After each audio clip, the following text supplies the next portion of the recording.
नमस्कार मित्रांनो, सुस्वागतम. आनंदी या मालिकेच्या आजच्या भागामध्ये अगदी मनपूर्वक मी तुमचं स्वागत करते. आजच्या भागामध्ये आता आनंदी आणि युगंधर दोघंही हॉटेलमध्ये जेवायला आलेले आहेत. आता मालक साहेबांनी आता मस्त भरली वांग्याची भाजी आणि त्याबरोबर जिरा राईस भात मागितलेला असतो. परंतु आता आनंदीला आता हे भेंडी फ्राय वगैरे काहीच आवडत नाही. तेव्हा ती आता विचार करते. आता युगंधर तर मस्त ताव मारून जेवत असतो, परंतु आनंदी म्हणते की मनात, देवा आता काय करू, यातील तर मला काहीच आता आवडत नाही, माझ्या घशाखालीच उतरणार नाही, मग मी काय करू, आता मालक साहेबांसमोर मात्र मी कसं जेवण करू. म्हणून ती आता अगदी जेवणामध्ये हातच बुडवत नसते. ती फक्त आता बघत असते काय करायचं काय नाही. आणि तेवढ्यात मात्र आता युगंधर ताव मारून जेवतोय आणि म्हणतो की वा वा वा, एकच नंबर, भरली वांगी एकच नंबर आहेत आणि वा वा करत असतो. आणि आनंदीकडे बघतो आणि आनंदी जेवलेली नाही, म्हणून तो म्हणतो की अगं आनंदी तू पण सुरू कर ना. तेव्हा आनंदी फक्त आता एक घास घेते आणि एक घास घेतल्याबरोबर आता पाण्याचा अख्खा ग्लास ती पिऊन घेते. तर आता युगंधर तिला म्हणतो की अगं आनंदी सावकाश सावकाश, हे बघ जेवणामध्ये पाणी प्यायचं नसतं, चांगलं नसतं ते. आनंदी म्हणते की मालक साहेब मला सवय आहे. तर युगंधर म्हणतो की वाईट सवय आहे, असं जेवणाच्या मध्ये मध्ये पाणी प्यायचं नसतं. आनंदी तू अजून भेंडीची सुद्धा भाजी घेतली नाही, खाऊन तर बघ ना. आनंदी हो हो करत असते. आनंदी पूर्ण घाबरून जाते, कारण यातील तिचा एकही पदार्थ आता तिला आवडत नसतो, तिला खायचाच नसतो. तेव्हा मात्र आता आनंदी परत एक घास घेते, परंतु आता तिला काय होतं काहीच माहिती नाही. ती मात्र आता तोंड कसे करत असते आणि म्हणते की मालक साहेब मला पाणी हवं आहे, मला पाणी द्या बरं. तेव्हा युगंधर त्याचा ग्लास देतो. आनंदीला खूप तिखट लागलेलं असतं आणि युगंधर तिच्याकडे बघतच असतो. तेव्हा तो आनंदीला विचारतो की आनंदी अगं काय झालं, तुला जेवणात काहीच आवडत नाही का. त्यावरती आता आनंदी म्हणते मला खरंच, आनंदी म्हणते की तसं काही नाही. परंतु युगंधर ओळखतो. युगंधर म्हणतो की हे बघ जे काही आहे ते स्पष्ट सांगायचं, खरं खरं, मला मात्र खोटं बोललेलं नाही आवडत, खरं सांग, खरं सांग, येतील तुला खरंच काही आवडत नाही का, अगदी खरं बोल. म्हणून युगंधर तिला सारखं सारखं विचारत असतो. तेव्हा आता आनंदी कबूल होते. आनंदी म्हणते की मालक साहेब खरंच, अहो मला यातील काहीच आवडत नाही, भेंडी सुद्धा मला नाही आवडत. तेव्हा आता युगंधर म्हणतो की अरे अरे अरे, खरं तर मी रात्रीच्या वेळेस भात सुद्धा खात नाही, असं परत म्हणते.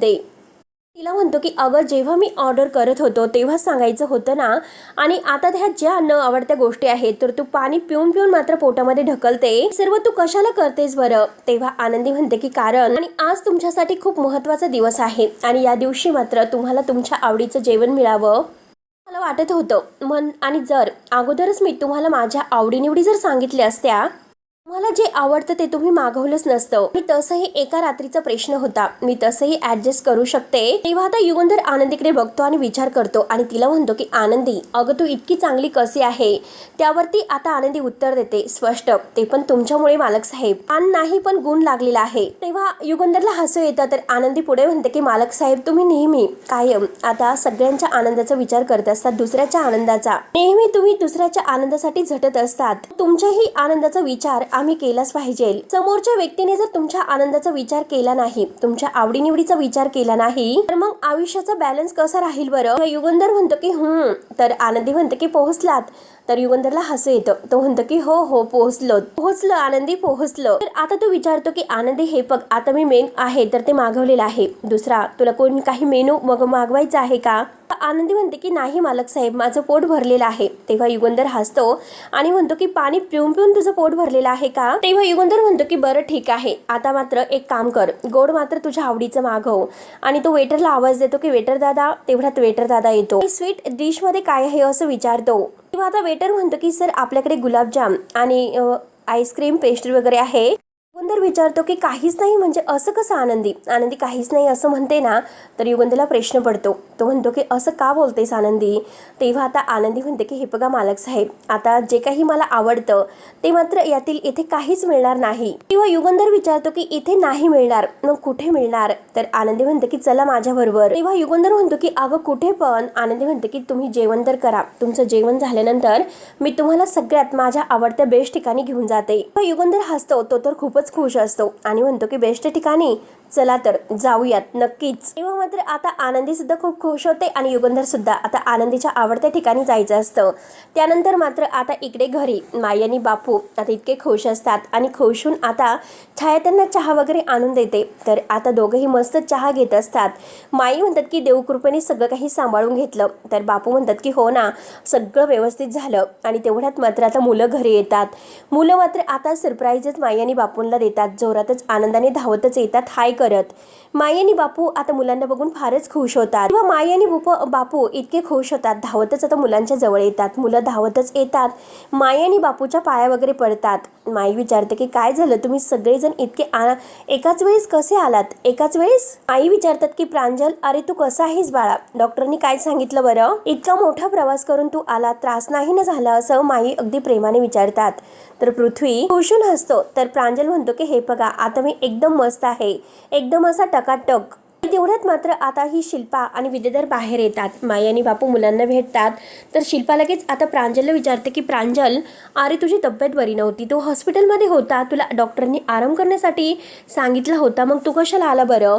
तर प्रांजल आता धावतच आत्तूजवळ येतो आणि म्हणतो की आत्तू, ओ माय डार्लिंग, अगं सो सॉरी, मी तुला खरंच खूप टेन्शन दिलेलं आहे ना, पण डोंट वरी, तुझा लाडका प्रांजल आता फिट आणि फाईन आहे. शिल्पा म्हणते की पक्का? पृथ्वी म्हणतो की हो, तो एकदम बरा आहे. आणि हे बघ, आम्ही इथे आलो कारण आम्हाला काकाने सरप्राईज दिलेला आहे. आता विद्याधरचा यामागे एक डाव असतो.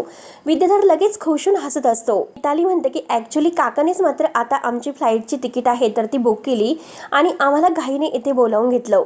आता प्रांजल म्हणतो की यस, आता काका तर असे सुद्धा म्हणाला की तुमच्या बापाला इतका मोठा अवॉर्ड मिळाला, मग तुम्ही तर सगळ्यांनी एकत्र यायलाच पाहिजे, तुमच्या सगळ्या फॅमिलीने. आता मात्र प्रांजल हा एकदम विद्याधरच्या भाषेमध्ये आणि विद्याधरच्या आवाजात बोलत असतो. एकदम तू आजारी जरी असला ना तरी एकदम असा फ्लाईट पकडून ये. आता प्रांजल जे काही आता हे बोलतो तर ते बोलून मात्र आता सगळेजण फारच हसतात. शिल्पाला तर फारच हसू येतं. तेव्हा आता माई तर खुशून म्हणतात की विद्याधर, अरे ही तर तू गोष्ट फारच अगदी छान केलेली आहे, एकदम चांगली. सगळ्यांना इतका आनंद होतो, परंतु विद्याधरचं आता यामागे एक मोठं कारस्थान असतं. त्यासाठी मात्र त्यांनी मुलांना घाईने आता तिकीटं बुक करून येथे बोलावून घेतलेलं असतं. तेव्हा आता पृथ्वी लगेच विद्याधरच्या जवळ येतो. तोपर्यंत माई आता मितालीला विचारते की बाळा तू कशी आहेस? मिताली म्हणते की मी एकदम बरी आहे. आणि तेवढ्यात आता जो हा म्हणजे पृथ्वी आहे विद्याधरच्या काकाच्या जवळ आलेला असतो आणि तो म्हणतो की काका, मी प्रामाणिकपणे तुला हे सांगतो काका, अरे मी खरंच तुझ्यावर खूप नाराज होतो. तू बाबांच्या इतक्या मोठ्या दिवशी प्रांजलची ज्या पद्धतीने काळजी घेतली, आम्हाला मात्र तिघांना येथे बोलावून घेण्यासाठी तुझे काही आता इतके म्हणजे स्वतः प्रयत्न केलेत, खरंच माझं मन अगदी भरून आलं. तेव्हा आता खरंच आता मनापासून तो काकाचे आभार मानतो. तर लगेच आता विद्याधर म्हणतो की अरे हे बघ पृथ्वी, अरे घर म्हणजे आता भांड्याला भांड ही लागतच, घरामध्ये भांडण तर होतच असतात. आणि हे बघ तुम्ही या घरातील लेकरं आहात, माझ्याशी तुमच्याशी कधीही वाद नव्हता आणि तो वाद माझ्या दादाशी होता आणि तो सुद्धा मी विसरलेला आहोत. हे बघ अरे तुमच्या बाबांचा जो आनंद आहे तर तोच आपला आनंद, हो की नाही ताई? आता विद्याधर बरोबर मात्र गोड बोलून मुलांना आपल्याशी वळून घेतो आणि आता तो किती चांगला आहे असं आता मुलांना दाखवतो आणि मुलांना आपल्या बाजूने वळवतो. आणि हो की नाही ताई? ताई तर आता विद्याधरच्याच बाजूने असते. तेवढ्यात मात्र आता जे काही सरप्राईज मुलांनी बाबांसाठी आणलेला आहे आणि तेवढ्यात तो आता कुरिअर बॉय येतो. कुरिअर बॉय आल्यानंतर आता मात्र मिस्टर पृथ्वी निंबाळकर असं विचारतो. तेव्हा आता पृथ्वी म्हणतो की यस आणि आतमध्ये त्या मुलाला बोलवतो आणि आता ते जे काही आता त्यांनी पार्सल बोलवलेलं आहे तर ते मात्र आता बाबांसाठी खास असतं. तेव्हा मात्र आता लगेच सगळेजण विचारतात की हे काय आहे? तर पृथ्वी म्हणतो की सांगतो, सगळ्यांना सांगतो, सगळं काही सांगतो, थँक्यू सो मच असे म्हणतो. तेव्हा लगेच आता पृथ्वी मात्र ते सरप्राईज आता सगळ्यांना नक्की काय आहे ते सांगायला सुरुवात करतो. कारण बाबांच्या या खास दिवशी मात्र मी सगळ्यांसाठी आता एक असं खास म्हणजे बाबांसाठी सरप्राईज बनवून घेतलेला आहे. तेव्हा मात्र आता जी काही फॅमिली ट्री आहे तर ते सरप्राईज तो ओपन करतो आणि सगळ्यांना दाखवतो आणि म्हणतो की ही फॅमिली ट्री आहे. आता बाबांना जेव्हाही अगदी बघतील तेव्हा खूपच आवडेल आणि सगळ्या फॅमिली ट्रीचे फोटो यामध्ये म्हणजे ठेवतात. तेव्हा आता माई आणि बापू खूपच खुश होतात. माई आणि बापू आता म्हणतात की वा वा वा पृथ्वी खूपच छान. तेव्हा आता शिल्पा विचारते की फॅमिली ट्री आणि ती कशासाठी? त्यावरती पृथ्वी म्हणतो की मी स्वतः खास बनवून घेतलेली आहे. आणि शिल्पाला काहीच कळत नसतं. ती परत विचारते की अरे मला नाही कळाले, पण हे सर्व कशासाठी? तेव्हा आता मिताली म्हणते की आत्या, अगं बाबांसाठी आज किती मोठा दिवस आहे ग, म्हणून दादाने ठरवलेलं आहे की आम्ही तिघांनी मिळून बाबांना सरप्राईज दिलंच पाहिजे. तेव्हा आता प्रांजल सांगायला सुरुवात करतो की म्हणजे आत्तू, आम्ही काय केलं तुला माहिती आहे का? लहानपणापासून तर ते आतापर्यंत आमचे बाबाच्या सोबतचे जे काही फोटो आहेत, त्या काही मेमरीज आहेत, ते सगळे फोटो आता सगळं काही त्या आठवणी आता मात्र आम्ही त्या फॅमिली ट्रीवर लावणार आहोत. आता मिताली तर खुशच म्हणते की किती ग्रेट आयडिया आहे. आणि आता खरंच मी तर खूपच खुश आहे आणि बाबा सुद्धा आता मात्र येथे आल्यानंतर खूपच खुश होतील. आता शिल्पा म्हणते की हो खरंच खूप छान आयडिया आहे. त्यावर आता पृथ्वी म्हणतो की आत्या, आई गेल्यानंतर मला बाबांनाही सांगण्याची संधी कधीच मिळाली नाही की माझं त्यांच्यावर प्रेम आहे ते, आणि म्हणूनच मात्र त्यांच्या या खास दिवशी, त्यांच्या आनंदाच्या क्षणी मला त्यांना हे गिफ्ट देऊन सांगायचं आहे की आमचं त्यांच्यावर किती प्रेम आहे ते. यापेक्षा मात्र असा बेस्ट दिवस कोणताही असू शकत नाही. त्यावरती हे ऐकून माई आणि बापू तर खूप खुश होतात, परंतु शिल्पा म्हणते की हे बघा, तुमच्यातील हे प्रेम आणि आपुलकी कायम असंच राहू. आता मुलं हे तयारीला लागतात. आता ते फोटो सगळे काही त्यांना लावायचे असतात आणि ते लगेच आता त्या फॅमिली ट्रीला आपले फॅमिलीचे सगळे फोटो लावायला सुरुवात करतात. तर विद्याधर आता हे सर्व बघत असतो आणि म्हणतो की अरे अरे अरे, मी तर या क्षणाची वाट बघत होतो आणि त्यासाठीच मात्र हा सगळा घाट मी घालून ठेवलेला आहे आणि मी तर आता हे सगळं काही उद्ध्वस्त करण्याचा प्रयत्न करत होतो, परंतु आता या फॅमिली ट्रीच्या मदतीने मात्र आता सगळं काही तू तर अगदी मला सोपं केलेलं आहे. आता मात्र ह्या फॅमिली ट्रीमुळे जी काही आग येथे निंबाळकरांच्या घरामध्ये भडकणार आहे आणि ती आग मात्र सगळ्या वाड्याला जळून खाक करेल. आणि बघच आता मी काय तमाशा करतो ते. आता हे सर्व काही बघून आता विद्याधर आणखीनच खुश होत असतो. तू सुद्धा बघतच राहा की आज नक्की काय धमाका होतो आणि तू तर कायमची संपली समज.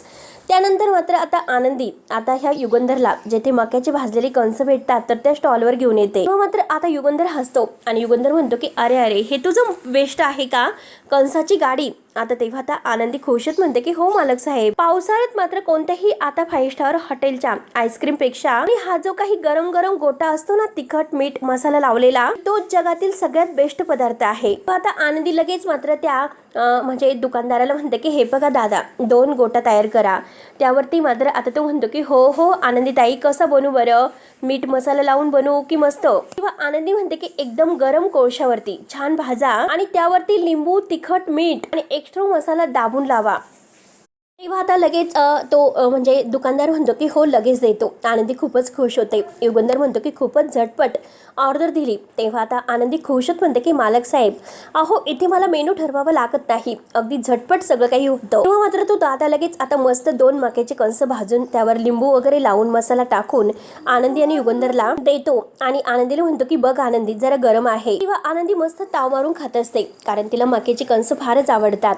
युगंधर तिच्याकडे बघत असतो. तेव्हा मात्र आता युगंधर आनंदीला म्हणतो की अगं तुझ्याकडे जर बघून असं आवडतं की तुला मात्र आता त्या हॉटेलमधील महागड्या पदार्थापेक्षा हा जो काही 20 रुपयाचा गोट्टा आहे तर तो मस्त आवडतो. तेव्हा आता आनंदी म्हणते की मालक साहेब, अहो कसं आहे, काही गोष्टी मात्र चवीमुळे अगदी महागड्या वस्तूपेक्षा खूप अगदी म्हणजे डोक्यात राहतात, लक्षात राहतात. आणि आनंदी खूप खुशच हसत असते आणि म्हणते की मी अगोदरच म्हणाले होते की मालक साहेब एक्स्ट्रा मसाला. तेव्हा आता युगंधरला फारच अगदी तिखट लागलेला असतो. तो म्हणतो की अगं हा तर तुझा मिरचीचा ठेचा आहे की एक्स्ट्रा मसाला आहे? काय बोलतेस आनंदी, इतकं तिखट? मला तर ठसका लागलेला आहे. युगंधरला जोराचा ठसका लागलेला असतो. तेव्हा आता आनंदी म्हणते की मालक साहेब, हे बघा तुम्ही तर थोडंसं चुकीचं खातात. खायचं असतं की नाजूकपणे असं एक एक दाणा खायचा नसतो त्या बुट्ट्याचा.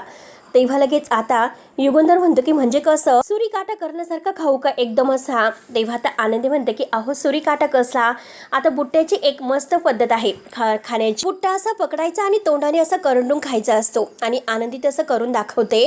तर युगंधर तिच्याकडे बघून हसत असतो. तेव्हा आता युगंधर विचारतो की असं करून खायचं म्हणजे कसं खायचं बरं आनंदी? आणि मी सांगते असं बोलून आनंदी म्हणते की बुट्टा आहे तर तो असा तिरका पकडायचा आणि दातांची जी काही टोक आहे तर ती अशी दाण्यावरती बरोबर ठेवायची, दोन्ही दातांच्या मध्ये पकडायचा आणि जोरात कर्र करून खायचा. आणि आता आनंदी तसं खाऊन दाखवते आणि म्हणते की असं खायचं, कळालं ना मालक साहेब? तेव्हा युगंधर म्हणतो की हो हो कळाले. आनंदी म्हणते की आता तुम्ही करून बघा बरं. तेव्हा युगंधर तसं खायला जातो आणि आता मात्र आनंदी म्हणते की हा कसला आवाज आहे, अगदी उंदराने कणीस करंडल्यासारखं म्हणजे वाजतंय असं नाही. तेव्हा मात्र आता युगंधर विचारतो की मग कसं खायचं. तर आनंदी म्हणते की मालक साहेब एकदम मनापासून असं ताव मारून खा, 1 2 3 रेडी. आणि आता युगंधर आणि आनंदी दोघेही बरोबर तसेच खातात. तर युगंधर म्हणतो की वा वा वा वा, खरंच खूपच मज्जा आली. तेव्हा आता आनंदी म्हणते की बघितलंस का, याला म्हणतात की खरं कणीस खाणं. तेव्हा आता युगंधर आनंदीकडे बघतो आणि आनंदीला म्हणतो की मला खरं सांग, तुला महागड्या हॉटेलमध्ये जायला आवडत नाही ना आनंदी. तेव्हा आता आनंदी म्हणते की तसं नाही मालक साहेब, परंतु तुम्ही मला विचारताल ना तर तेथे मला खरंच थोडंसं गुदमरल्यासारखं होत होतं आणि खरी मजा तर इथेच आहे. आणि इथे लोक मात्र स्टेटस साठी येत नाही तर जुन्या आठवणींना उजाळा देण्यासाठी येतात. तेव्हा आता युगंधर म्हणतो की आनंदी मी एक बोलू का, आणि मला तुझे आभार मानायचे आहे. असे जेव्हा युगंधर म्हणतो तर आता आनंदी विचारते की काय झालं मालक साहेब, कसले आभार आणि कशाबद्दल. तेव्हा आता युगंधर म्हणतो की अगं आज त्या पत्रकारांनी माझ्यावर इंग्रजी प्रश्नांचा भडीमार केला आणि तू मात्र आता चांगलंच त्यांना धाऱ्यावर घेतलं आणि खरंच त्याला काय म्हणतात तर थँक्यू. तेव्हा आता आनंदी म्हणते की मालक साहेब अहो यात माझे आभार कसले मानतात तुम्ही, पण मी एक विचारू का, तुम्ही वाईट वाटून नाही घेणार ना. आता युगंधर म्हणतो की हो विचार ना. तर आनंदी म्हणते की मालक साहेब तुम्ही इतके मोठे बिझनेसमॅन आहात तरी सुद्धा मात्र तुमचं इंग्लिश. तेव्हा आता युगंधर आता आनंदीला सर्व काही करून कहाणी सांगायला सुरुवात करतो की कसं आहे आनंदी की परिस्थितीमुळे मला शिक्षण नाही घेता आलं, लहानपणी मी कामाला लागलो, जबाबदारी होत्या माझ्यावर, त्यामुळे शाळा कॉलेज आणि इंग्रजी तर खूपच मागं पडलं. म्हणून आता तो हसतो सुद्धा. कधीतरी मात्र आता समोरचा माणूस आहे तर तो इंग्रजीमध्ये बोलायला लागला तर मला दडपण येतं. तेव्हा आता आनंदी म्हणते की मालक साहेब तुम्ही तसा अजिबात विचार करू नका. अहो ते एक फक्त भाषा आहे, संवाद साधण्याचा एक माध्यम आहे. तर हे बघा मालक साहेब मी लहान तोंडी मोठा घास घेते, मला माफ करा. मी जर तुम्हाला थोडं रोज असं इंग्लिश शिकवलं तर. तेव्हा ऐकून युगंधर म्हणतो की एकच नंबर, आणि आजपासून मात्र मी तुझा विद्यार्थी आणि तू माझी मॅडम. तर आनंदीला फारच हसायला येतं आणि दोघेही खूपच हसतात. तर युगंधर पुढे म्हणतो की आज मात्र मी 2 गोष्टी शिकलो. आनंदी विचारते की कोणत्या 2 गोष्टी. तर युगंधर सांगायला सुरुवात करतो की पहिली म्हणजे आता जेव्हा आपण कुठेही कधी जेवायला गेलो तर तुझ्यासाठी वांग, भेंडी आणि जिरा राईस नाही मागवायचा. तेव्हा आता आनंदी आणि युगंधर परत दोघेही फारच हसतात. तर आनंदी हसता हसता विचारते की दुसरी गोष्ट. तर युगंधर म्हणतो की दुसरी गोष्ट म्हणजे असे की 5 स्टार हॉटेलमध्ये जाण्यापेक्षा असा पाऊस येऊन गेला की जेवण झाल्यानंतर करा असा बुट्टा खायला या गाड्यावर यायचं. विचारतो की पोहोचलं. तेव्हा आनंदी खुशून हसते आणि म्हणते की हो पोहोचलो. आणि त्यानंतर आनंदी म्हणते की चला मालक साहेब पटकनी खा. तर युगंधर खात म्हणतो की हो खातो. तेव्हा आता आनंदी आपल्या मनात विचार करते की देवा आज मालक साहेब खूपच खुश आहे, त्यांच्या आयुष्याचा हा जो आनंद आहे तो असाच कायम ठेव. त्यानंतर मात्र आनंदी आणि युगंधर घरी येतात. आता घरातील लाईट गेलेली असते. तेव्हा आता घरातील लाईट आता अंधार का आहे म्हणून युगंधर आणि आनंदी आलेले आहेत आणि सगळेजण मात्र आजूबाजूला आहेत. युगंधर आवाज देतो की माई बापू. तेव्हा मात्र माई आणि बापूंना आवाज दिल्यानंतरच आता मुलं हे टाळ्या वाजवतच आता येतात आणि तेवढ्यात लाईट सुद्धा येते. युगंधर आणि आनंदी खूपच खुश होतात. आता त्यांना असं वाटतं की मुलांनी छान आपल्यासाठी काहीतरी सरप्राईज ठेवलेला आहे. विद्याधर आणि आता धनश्री एकमेकांकडे बघून खूप खुश होऊन हसत असतात आणि मुलं आता मात्र त्यांचा काहीतरी वेगळाच डाव असतो. त्यानंतर युगंधर आता त्या सरप्राईजकडे बघत असतो. युगंधर विचारतो की हे सर्व काय आहे. तर पृथ्वी म्हणतो की तुमच्यासाठी सरप्राईज आहे बाबा. तर आता युगंधर म्हणतो की हो सरप्राईज, अरे वा. पण मला एक सांगा की तुम्ही तिघं असे अचानक कसे आलात. आता पृथ्वी खुश होत म्हणतो की मी तुम्हाला सरप्राईज देण्यासाठी आलो आणि हे बघा ही फॅमिली ट्री आहे, आम्ही स्वतःच्या हाताने मात्र ही तुमच्यासाठी सजवलेली आहे. आणि आता मात्र मिताली लगेच त्यावरची शाल बाजूला करते आणि ती फॅमिली ट्री दाखवते. तेव्हा ते सगळे काही आता लहानपणापासूनचे फोटो आहे एकत्र फॅमिलीचे, समिधाचे, युगंधरचे आणि मुलांचे. हे सगळे काही बघून युगंधर फारच खुश होतो आणि आता सगळेजण फार खुश असतात. मिताली सुद्धा खुश होऊन हसते. तर पृथ्वी म्हणतो की आतापर्यंतचे सगळे काही आपल्या आठवणींचा आहे एक उजाळा आहे आणि आपले सगळे आता फॅमिली फोटो मी यावर लावलेले आहे. युगंधर बघतो आणि म्हणतो की एकच नंबर. त्याला फार आनंद होतो आणि आनंदी सुद्धा तिला दिसत नाही परंतु आता या सगळ्यावरून आता तिला आनंद होतो. ती खुश होऊन हसत असते. आणि मिताली बघ ना तुझ्या वाढदिवसाचा हा एक फोटो आहे, काय रडली होती अख्ख्या घरभर. आणि प्रांजल बघ तुझा आणि दादाचा फोटो, दादाने त्यावेळेस मात्र तुला हाणला होता आणि त्यावेळेस मात्र तू माझ्याकडे रडत आला होता. तेव्हा आता धनश्री तर फारच खुश होऊन हसत असते. पृथ्वीला म्हणतो की पृथ्वी अरे तुला लाल शर्ट हवा होता तेव्हा तू किती हट्ट केला होतास, पण हे बघ त्या दिवशी मात्र तुझ्या वाढदिवसाला तर खरंच खूप मज्जा आली होती, त्यावेळेस मात्र खरंच आपण काय काय नाचलो होतो. तेव्हा आता आनंदी सुद्धा खूप खुश होऊन हसते. तेव्हा मात्र आता युगंधर त्या तिन्ही पोरांना म्हणतो की या माझ्या जवळ या, म्हणून तो आता आपल्या मिठीत घेण्यासाठी आता त्यांना हात पुढे करतो. परंतु तेवढ्यात मात्र आता रागानेच मिताली मात्र आता रॉकेलचा ड्रम आहे तर तो खालून उचलते, त्यावर सगळं काही रॉकेल ओतून देते. आता युगंधरला तर धक्काच बसलेला असतो. शिल्पा, माई आणि बापू हे सगळेजण धक्क्याने पाहत असतात की मिताली हे सर्व काय करत आहे. आता विद्याधरला माहिती असतं की काय होणार आहे, म्हणून तो हसत असतो. परंतु सगळे मुलं आता तीनही मुलं आता आपल्या बाबांकडे, आपल्या युगंधर मालक साहेबाकडे रागाने बघायला सुरुवात करतात. युगंधर म्हणतो की तू हे सर्व काय करतेस. आता शिल्पा सुद्धा म्हणते की अगं तू काय करायला लागलीस. माई सुद्धा म्हणतात की अगं तू रॉकेल का ओततेस. मिताली काय झालं तुला. आता हे सर्व ऐकून आनंदीला सुद्धा खूप मोठा धक्का बसतो आणि आता कुणाला काहीच कळत नसतं की आता मिताली हे सर्व काय करत आहे. युगंधर धक्क्याने बघत आहे. पृथ्वी पुढे येतो काडी ओढण्यासाठी. तेव्हा आता मनात आनंदी म्हणते की हे सर्व काय आहे, रॉकेल का होत असेल मिताली, नक्की काय झालं असेल, म्हणजे ही फॅमिली ट्री हे चालणार आहेत का, म्हणून आनंदीला धक्काच बसतो. परंतु आता मात्र असं अचानक काय घडलेलं आहे म्हणून आता हे फॅमिली ट्री जाळायला निघालेले आहेत, नक्की काय झालं असेल म्हणून आनंदीला खूप मोठा प्रश्न पडतो. तिला टेन्शन येते. आता मुलं रागाने बघत आहे आणि सगळेजण मात्र आता धक्क्याने बघत आहे की नक्की यांना हे असं काय झालेलं आहे, ते सर्वजण असे का वागतात. फक्त विद्याधरला माहिती असतं म्हणून तो स्वतःशी हसत असतो, कारण हे सगळं त्यानेच कारस्थान घडून आणलेलं असतं. मुलांना आता इथे बोलावून सगळं काही आनंदी आणि युगंधरचं सत्य सांगितलेलं असतं. तो जो काही कार्यक्रमात घडलेला आहे ते सर्व प्रकार आता त्यांना दाखवलेला असतो. तेव्हा माई आणि बापू यांना कुणाला काहीच कळून देत नाही आणि मुलं मात्र सगळ्यांशी प्रेमाने वागतात. परंतु अचानक मात्र हा सरप्राईजचा जो मोठा धक्का आहे तर तो मात्र आता दिलेला असतो. तर आता युगंधर आणि आनंदी हे सगळं काही बघून अगदी धक्क्याने लाल होतात. कुणाला काय करावं तेच काही कळत नसतं. सगळेजण मात्र आता एकदम शॉक झालेले आहे, कारण रॉकेल आता ओतलेले आहे म्हटल्यानंतर नक्कीच आता ही फॅमिली ट्री आहे तर ते जाळून टाकणार असं सगळ्यांना वाटलेलं असतं. आणि मुलं आता इतक्या रागाने आनंदी आणि युगंधर या दोघांकडे बघत आहे, त्यामुळे आता आणखीनच धक्का मात्र युगंधरला बसलेला असतो. तेव्हा मित्रांनो आता पुढे नक्की काय होईल, कारण हा भाग येथे संपलेला असतो आणि पुढील भागामध्ये आता मुलं ही सगळेजण टाळ्या वाजवत आनंदी आणि युगंधरच्या समोर येतात आणि म्हणतात की एक पुरस्कार आमच्याकडून सुद्धा. पृथ्वी म्हणतो की आम्हाला गाफील ठेवलं आणि नीचपणाची हद्द पार केली, त्या आनंदीशी लग्न केलं आणि अभिनंदन युगंधर निंबाळकर, आज पुन्हा एकदा आपलं घर उद्ध्वस्त झालेलं आहे, सगळं तुमच्यामुळे आणि ह्या धोकेबाज आनंदीमुळे. आणि त्यावर काडी ओढून मात्र आता ती फॅमिली ट्री आहे तर तो जाळून म्हणजे टाकतो.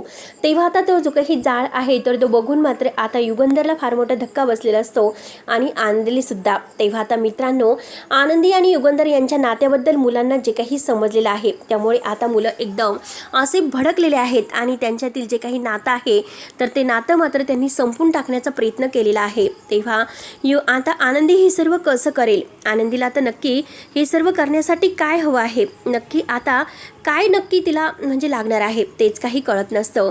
म्हणून मित्रांनो आता पुढे नक्की काय होईल, कारण आनंदी आता मुलांना या सर्व धक्क्यातून कसं बाहेर काढेल हे सगळं काही मात्र आता दाखवण्यासाठी आता आपल्या चॅनलला नक्की सबस्क्राईब करत राहा. आणि हे बघा मित्रांनो आता व्हिडिओ शेवटपर्यंत नक्की बघत राहा. तोपर्यंत धन्यवाद.